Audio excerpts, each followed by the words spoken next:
എന്താ കാരണമെന്ന് ചോദിച്ചാൽ എനിക്കറിയാൻ പാടില്ല. ആ മനുഷ്യൻ ഈ വീട്ടിൽ നിന്ന് ആഹാരം കഴിച്ചിട്ട് എത്രയോ കൊല്ലങ്ങളായി. ഏത് ഹോട്ടലിൽ നിന്നാണ് ആഹാരം കൊണ്ടുവരുന്നെന്ന് അദ്ദേഹത്തിന് മാത്രമേ അറിയാവൂ. പിന്നെ ആ ഡ്രൈവർക്ക്. അയാൾക്ക് ഇവിടെ വെക്കുന്ന ചോറിൽ വിശ്വാസമില്ലേ? ഉണ്ടാവില്ല. ആരെങ്കിലും വിഷം കലർത്തുമെന്നാണോ? ആയിരിക്കാം. ആര്? എനിക്കറിയാൻ പാടില്ല.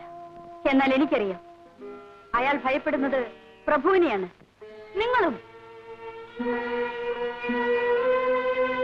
നിങ്ങൾ രണ്ടാളും കൂടി ചേർന്നല്ലേ ആ മനുഷ്യനെ നശിപ്പിച്ചത്? അല്ല, നിങ്ങൾ അതിന് കൂട്ടുനിന്നു. ഇല്ല, ഞാനിതിനെ എതിർത്തിട്ടേ ഉള്ളൂ. പക്ഷേ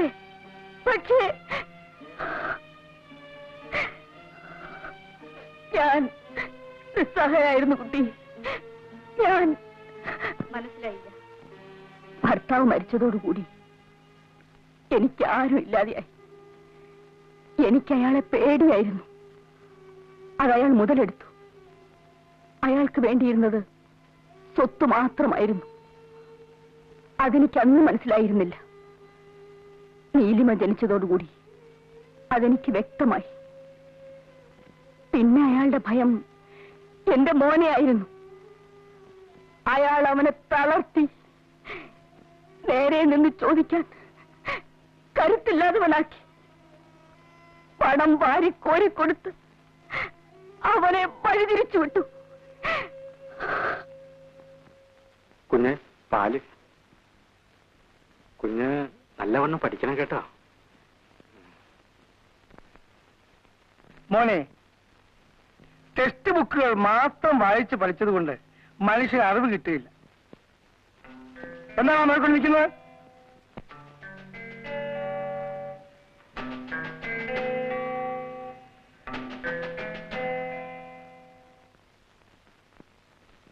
അങ്ങനെ എന്താടാ? ഈ കുഞ്ഞിനെയും നശിപ്പിക്കണം. വേണമടാ, ഇവൻ കൂടി നശിച്ചു കിട്ടണമെന്നുള്ളത് എന്റെ ഭാവിയിൽ ആവശ്യമാണ്. പലതിനും സാക്ഷി എന്നവനാണ് ഞാൻ. ബാക്കി കൂടി കാണാൻ.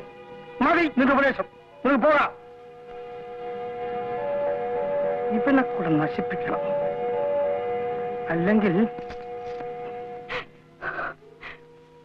പിന്നെ ഇതേവരെ എന്റെ മോൻ എന്നോട് മിണ്ടിയിട്ടില്ല.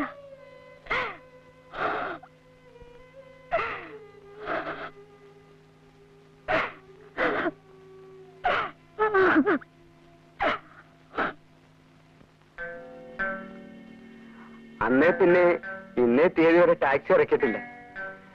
പിള്ളേരും കെട്ടിയോളും പട്ടിണിയും. നീ ധൈര്യമായി ടാക്സി ഇറക്കണം. അയ്യോ, പിടിച്ചാലോ? എല്ലാം പറഞ്ഞു കൊടുത്തേ കെട്ടണോ?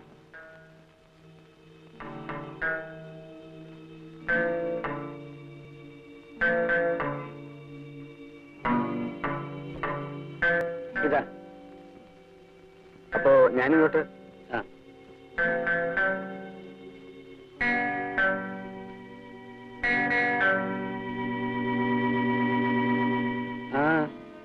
എന്താ? ഒന്നുമില്ല. എവിടെയൊക്കെയുള്ള വേശികള് അബോർഷൻ ചെയ്ത് മരിക്കുന്നു. എവിടെയൊക്കെയുള്ള ടാക്സി ഡ്രൈവർമാര് അതും പറഞ്ഞ് ബ്ലാക്ക്മെയിൽ ചെയ്ത് പണം ഉണ്ടാക്കുന്നു. ലോകത്തെ കിടുകിട വിറപ്പിക്കുന്ന എന്റെ ഭർത്താവ് ഒരു ടാക്സിക്കാരന്റെ മുൻപിൽ ആലില് പോലെ നിന്ന് വിറയ്ക്കുന്നു. എനിക്കിതൊക്കെ കാണും.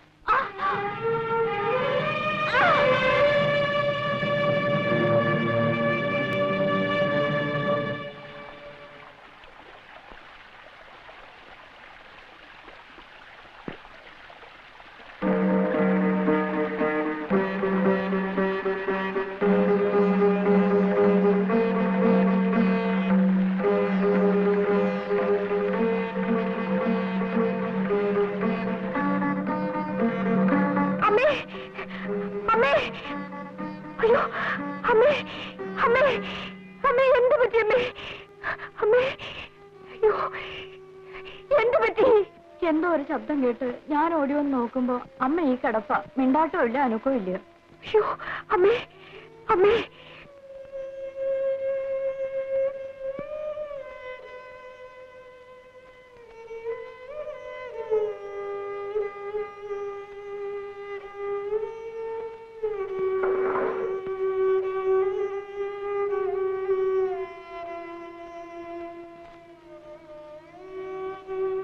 ഭേദാപ്പോ ഇനി മരുന്ന് കഴിക്കുന്നുണ്ട്, ആയുർവേദ ചികിത്സയുണ്ട്. മതിയായില്ലേ? തോന്നിയാസം കാണിക്കല്ലേ? തോന്നിയാസങ്ങളും കാട്ടി തോന്നിയോടെ അങ്ങോട്ട് ജീവിക്കാം. എന്താ തൃപ്തിയായില്ലേ? അതിനിവിടെ ആരും തോന്നിവാസം കാണിച്ചില്ലല്ലോ. ഇല്ലേ? പിന്നെ ഈ കിടക്കണ എന്താ? അത് നിന്റെ തോന്നിയാസങ്ങളുടെ ഫലം തന്നെ. അത് ഈശ്വരന്റെ തോന്നിവാസങ്ങളുടെ ഫലവാ.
ഞാനാണ് ഉഷ.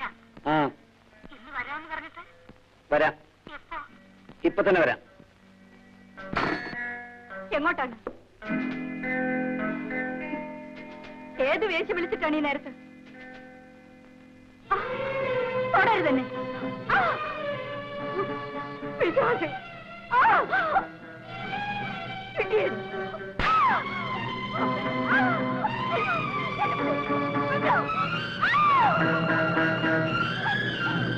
ആ